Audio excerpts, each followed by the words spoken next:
a ching mit mo kiang an sing nun adam de ai chem dam thia tor harizun za ya swal shui yang changan min vuane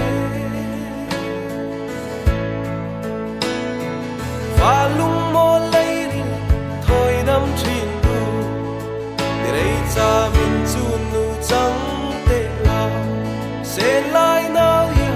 min choi na se thang sa pui la nu ka thang ne thang kor vai la nu ka ngai bil lo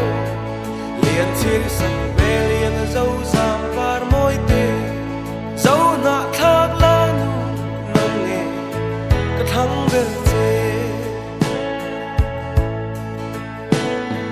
don lung ruk ai sa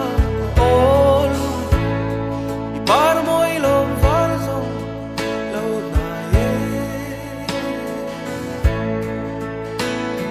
sum tual ka in tu leng sa don an nuam dun tui yang I par zo soi tam tang re don zo lo ya thang sa pui la nu ka thang ne thang kor vai la nu ka ngai bil lo lian chir san ve liang zo zam par moi te zo na thak la nu nang ne ka thang vel che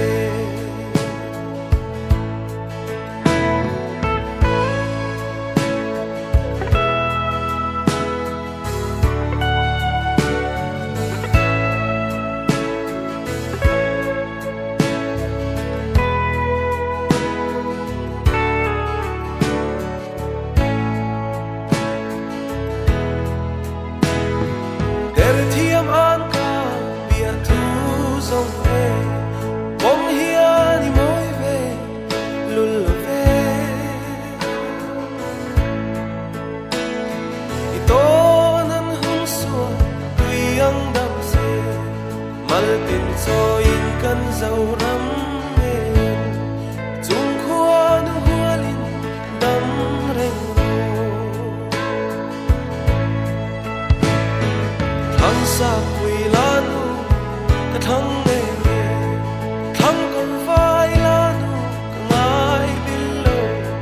lian chir san ve liang zo za